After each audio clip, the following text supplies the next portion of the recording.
become that much more severe as there isn't an economy, a growing economy, to bring them into the workforce.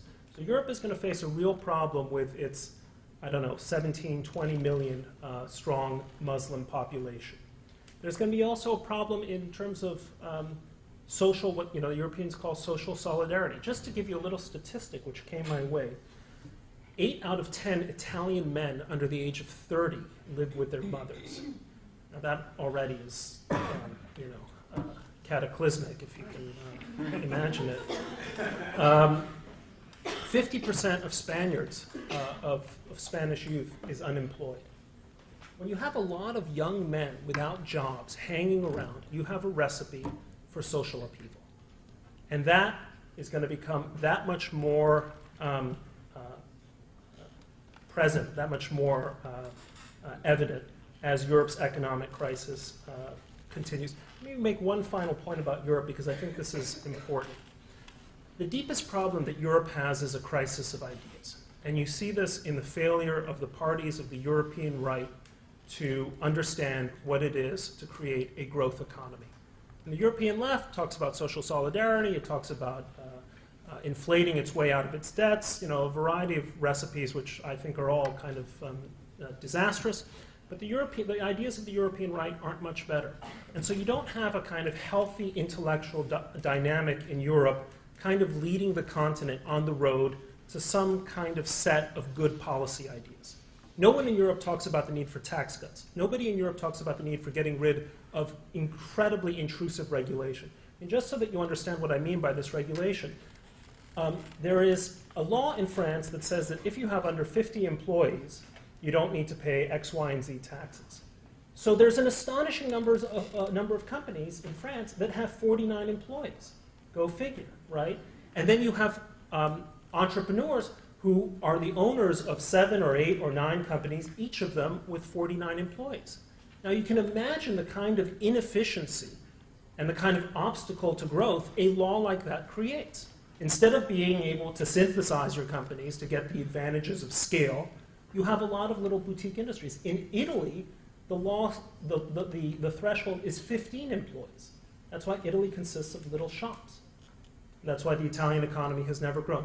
Well, at any rate, you have nobody in Europe, there's no American Enterprise Institute or Heritage Institution or Brookings or whatever, saying, this is crazy, we got to get rid of this. So there isn't the intellectual capital within Europe to emerge from its crisis. Now let me move to, by the way, you didn't mention, George, that I'm the most depressing columnist in the United States, so that should have been added to my bio. Then let's move to Asia. Japan, until recently the world's second largest economy, is entering its 3rd decade of stagnation. India, which a lot of people said was on the point of reaching escape velocity, becoming a great economic power, is mired where India always seems to end up being mired in policy paralysis, in political weakness. The Indian economy is growing much more slowly as inflation issues. So the Indian economy isn't sort of becoming this promised engine of economic growth. Biggest problem that you have is in China today. For the longest time, the reigning cliche was that China was going to be the next great superpower, and I'm sure some of you who are students here, if you're not, you sort of have it in the back of your mind that it might be a good idea to take Mandarin classes because after all, we'll all have to speak Mandarin and Chinese pretty soon. It's okay, when I was in high school, everyone told us that we had to speak Japanese, and look where that turned out.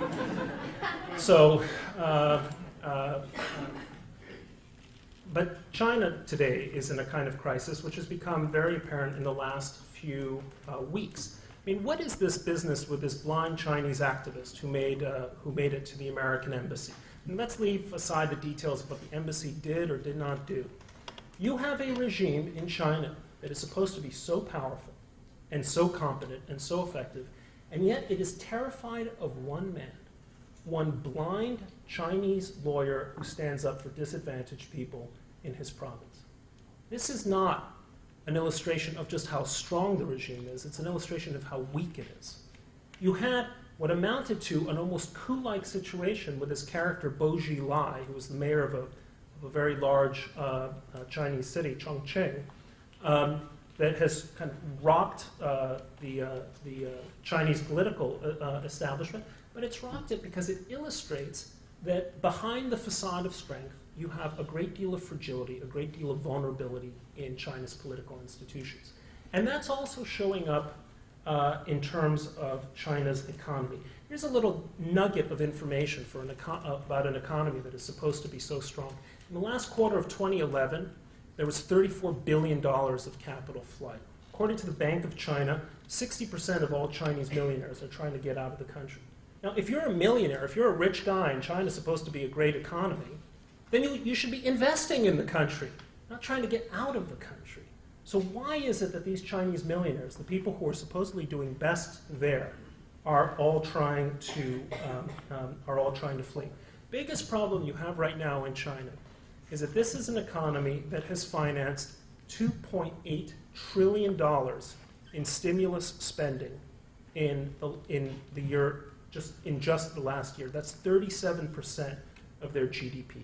And some of you probably in this room are aghast that the Obama administration spent, what, $800 billion in stimulus? But that's less than 10% of US GDP. So China's been spending 37% of its GDP in stimulus last year. Year before that was 42%. Now that's a lot of capital being pumped into the Chinese economy. Do you think all of this capital is being well allocated? Do you think it's all going to projects that are not going to end up as white elephants? Do you think all these roads need to be built, all these bridges, all these high-speed trains? I doubt it. What Japan did when Japan went into recession in 1989, 1990, is it went on a Keynesian spending binge. And it spent a lot of money. And what it ended up with were a lot of bridges to nowhere. You might have, people now talk about the Japanese economy as a zombie economy. A lot of companies being propped up on cheap credit and government subsidies and so on. You might have in China the makings of a zombie economy there. So this is another aspect of the global picture where you're seeing signs of fraying, of disorder, of weakness, of softness. And then finally, let me talk about my favorite area in the world, which is the Middle East.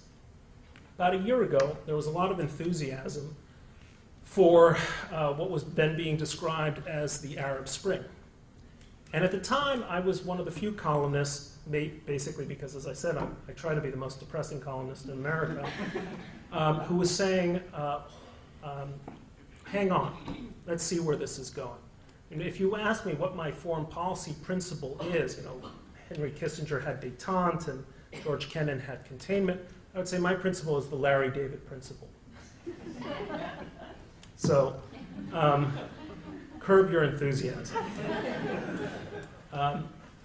So what we're now witnessing, as I think I expected, was that the Arab Spring, which supposedly was heralding this new period in which the old autocratic Arab order was giving way to a much more prosperous, freer, progressive, more tolerant future for the Arab world, is actually being transformed into an Islamist winner.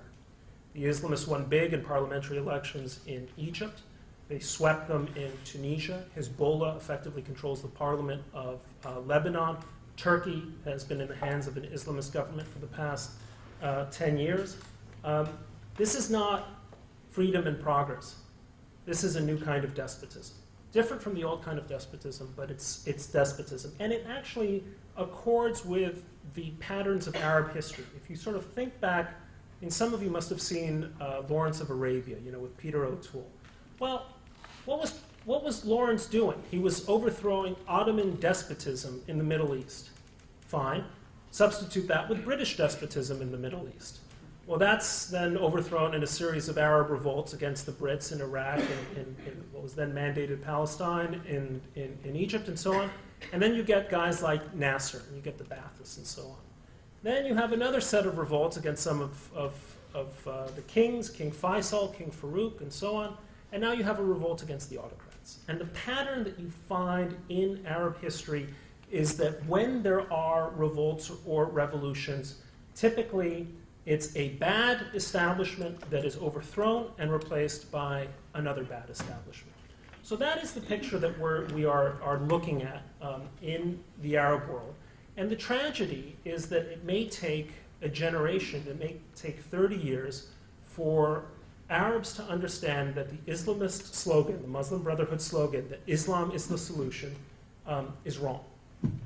But it'll be a generational process until this kind of realization dawns in the way that it's dawned to a large extent in Iran. And then finally, let me talk a little bit about the crisis with Iran.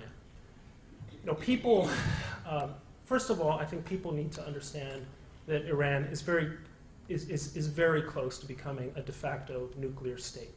You can have an argument about whether there's a difference between being a nuclear-capable state, that is to say a state that is capable of rapidly fielding nuclear weapons, or actually being a nuclear state, one that has these nuclear weapons. To my mind, it's a kind of distinction without a difference. We are reaching a kind of moment of truth where we have to decide in the United States, not in Israel, in the United States, whether we are prepared to live with a nuclear Iran. And there are a number of arguments that are made that say, well, you know, other nasty countries have been nuclear powers. We're all alive today, so why not Iran? And furthermore, that the costs of trying to stop Iran would be high, that there would be unintended consequences to any kind of military strike, so forth and so on. I think you're familiar with the arguments.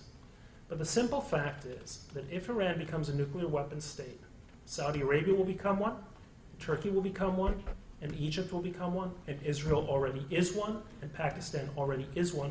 And you will have, in the most explosive, volatile, and fanatical region in the world, 5 or 6 or 7 nuclear powers, each of them at daggers drawn with the other. You know, at least this corner of the room remembers the Cold War. You probably remember the Cuban Missile Crisis. Everyone says, oh, the Cold War was so simple. That was simple?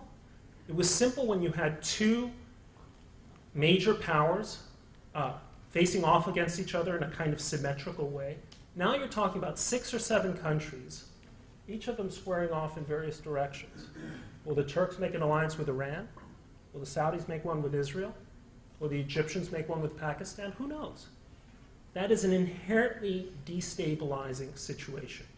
I do not understand how any American administration can seriously contemplate allowing Iran to become a nuclear weapon state. Never mind the fact that it's the world's leading sponsor of terrorism and stones women to death as a form of legal punishment and so forth and so on, very nasty regime. Any, quote, realist American administration can allow that to happen, and yet it might. And yet it might. We might, in 2012, more or less slide in, slouch towards allowing Iran to become a nuclear state. So that is, you know, that is the kind of picture that we are looking at across the globe. And what I worry about is that in that kind of scenario, it becomes very easy to imagine how one decision by one power can set off a kind of vicious cycle that will have consequences downstream. I mean, let me make one, you know, let me offer a few examples of what I mean. You have today, for the first time in certainly as long as I can remember, 2 leading presidential candidates, one Republican, one Democratic, both of whom are effectively calling for a trade war with China. Is this a good idea? Do we really want to go back to the Smoot-Hawley period? Because Smoot-Hawley was one of the precursors to the Great Depression, well, was one of the contributing factors to the Great Depression, it was one of the precursors to the Second World War. What does it mean if we have an American administration that decides to pick a trade war with China? Take another possibility, which is that as China's economic growth slows, as its economic might declines, the Chinese will be strongly tempted to try to restore their political legitimacy by a resort to nationalism, by, for instance, a war against Taiwan. Right now, the Chinese regime rests on 2 pillars. It's not, you know, Marxist-Leninist.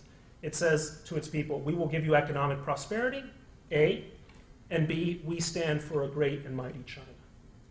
Well, it may be that in the coming few years, it will not be able to deliver economic prosperity. So it will move to pillar B. Chinese military spending will rise by $142 billion in the next 4 or 5 years. This is at a time when we are on the verge of major cutbacks to American